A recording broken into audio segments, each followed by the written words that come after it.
Good morning to you. For Telesur, I'm Regan Devines in Caracas, Venezuela. Thank you so much for joining us. Our top story takes us to Brazil, where yet another right-wing destabilization movement against the socialist government has failed. The opposition had boasted at least 25,000 people were expected to protest in the capital, Brasilia. But by the end of the day, less than half had actually turned out. Popular support for right-wing protests have decreased notably since previous rallies against President Dilma Rousseff earlier this year.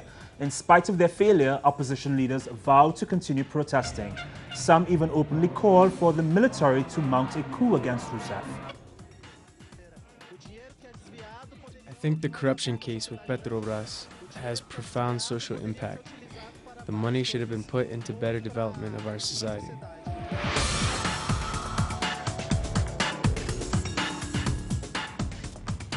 Turning to Ecuador now, where protests against President Rafael Correa and his administration continued over the weekend. The rallies were dispersed and each had a low turnout, but that did not stop protesters from becoming violent and openly harassing police, who simply stood by. According to military personnel, 11 soldiers and police officers were injured by gunfire.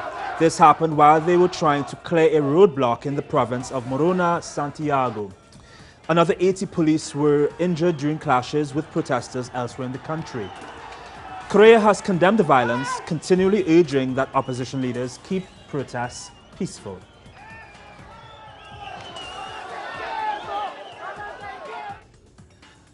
Staying in Ecuador, more than 400 people have been evacuated from areas surrounding the Cotopaxi volcano because of the volcanic activity. Authorities say they are in the process of finding permanent accommodation for evacuees. The latest evacuations follow Correa's declaration of a state of emergency, which would give security forces special privileges to ensure the safety of all. For days, Cotopaxi has been spewing dust and ash into the air, but authorities say the likelihood of a major eruption remains low. Many have sought shelter in tents on higher ground. We have come here because we saw that here we could be in a higher location, more or less, to safeguard ourselves, all of us who are here, who are hoping that the authorities who are in charge of the risk department give us space. We need that. We need everything because there are a lot of people here. There are many of us. In Mexico, since the deaths of photojournalist Ruben Espinosa and 4 other women in late July, citizens have intensified calls for justice and accountability. Hundreds marched in Mexico City to the prosecutor's office demanding to be heard.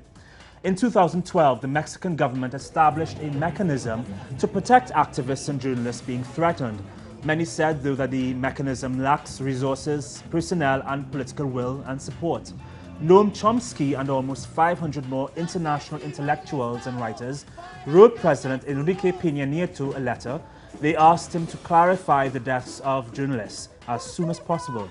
They demanded that the investigations do not ignore that the victims were threatened by government officials.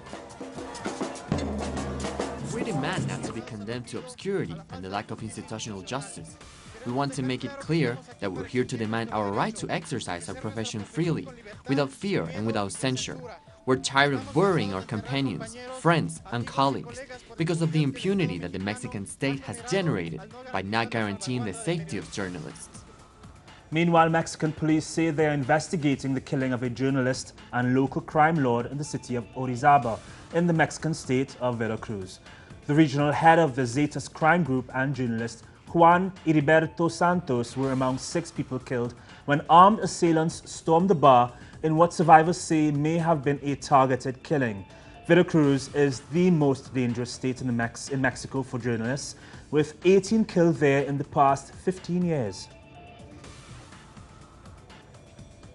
To Colombia now, where the leftist FARC rebels have accused government forces of reneging on a pledge to stop bombing militant camps.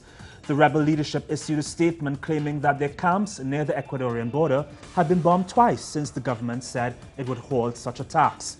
Earlier in the month, the FARC announced a unilateral ceasefire, but the government refused to accept a bilateral truce and instead agreed to de-escalate attacks against the rebels. The deal included no more airstrikes against rebel positions. Meanwhile, in Guatemala, food shortages are now affecting close to 1 million people. This is according to a new report from the United Nations Food and Agricultural Organization. The UN says that shortages have been caused by months of severe drought in Central America, leaving farmers struggling to grow basic crops like corn. This is the third consecutive year that Guatemala has had to deal with drought conditions. The poorest Guatemalans have already been pushed to the edge. More than half live below the poverty line. According to the UN, the poorest have now totally exhausted their food reserves.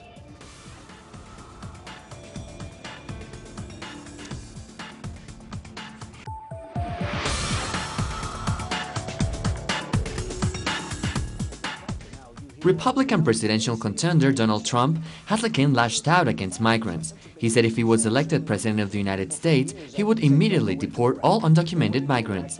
He also said he would repeal Obama's executive orders on immigration. In a tone of sarcasm, he said he would not separate migrant families. He said the whole family will be deported. Independent presidential hopeful Bernie Sanders also spoke out. He said the U.S. needs a government that represents the working family and not just the campaign donors. He also said he will bring about real changes regarding racism in the country. And there is no candidate for president who will be stronger in fighting against institutional racism and, by the way, reforming a broken criminal justice system. Chuck, we have more people in jail in the United States of America than any other country on earth, and we need real change.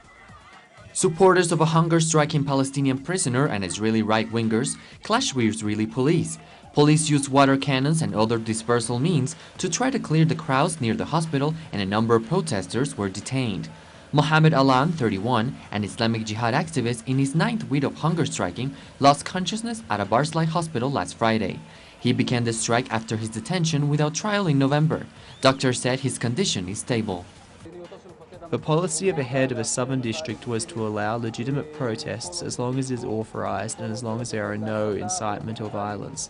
A minority group, Palestinians, arrived in the area of Barzilai Hospital as well as a group of Jews in the area of Barzilai Hospital when calls for incitement began on the Jewish side. I gave the order to disperse the demonstrators. Just hours ago, Sri Lankans began voting to elect a new parliament in what amounts to a referendum on ex-president Mahinda Rajapaksa's comeback bid. Through the elections, the Reformist Alliance that swept Rajapaksa from power in January are seeking a stronger mandate for reforms. The nationalist strongman is set on becoming premier of a government, but the leader of the Reformist Alliance, President Maipala Sirisena, rules that out. The tangled personal rivalry has overshadowed campaigning on the Indian Ocean island of 20 million people. The key issue is reconciliation. Reconciliation. And then our poor have to be looked after. And the good of the whole nation has to be seen to. Rescue efforts continue in China in the port city of Tianjin. The death toll has risen to 114. Over 70 people are still missing. Most of them are firefighters. Officials are monitoring the site of the explosion and its peripheral areas to ensure there are not toxic chemicals in the air that with rain could cause further deaths. People in Tianjin carried out a protest to demand compensation. About 700 people were injured and over 6,300 displaced by last Wednesday's explosions, whose causes are being investigated. Once we find any actions that have violated the regulations and laws, we will resolutely punish them to give answers to the victims and people affected. An Indonesian plane with 54 people went missing in the remote Indonesian region of Okopepe in the Papua province. A few hours later, officials found the debris of the airplanes, but no survivor had yet been found. The Trigana Airlines plane were traveling in heavy rain, strong winds, and fog when it lost contact with aviation officials. The airline has a very poor safety record. It has reported 14 serious accidents since it began operations in 1991.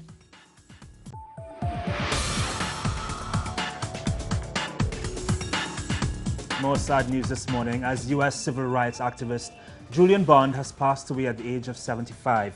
He had also been the board chairman of the National Association for the Advancement of Colored People. He died in Fort Walton Beach, Florida.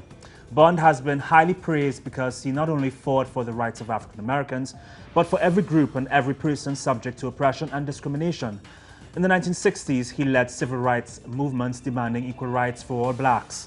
He also helped organize effective action against segregation in the United States. Let's listen to a statement he made before President Obama 2 years ago. I'm delighted to be here, just as I was delighted to be here 50 years ago. Then we could not have imagined we'd be here 50 years later with a black president and a black attorney general. But that's a measure of how far we have come. But still, we march. We march because Trayvon Martin has joined Emmett Till in the pantheon of young black martyrs. We march because the United States Supreme Court has eviscerated the Voting Rights Act, for which we fought and died. We march because every economic indicator shows gaping white-black disparities. Seems to be a Monday of great loss around the world. More on these and other stories on our website, telesurtv.net/English. For Telesur English, I'm Regan Levines. Have a good day.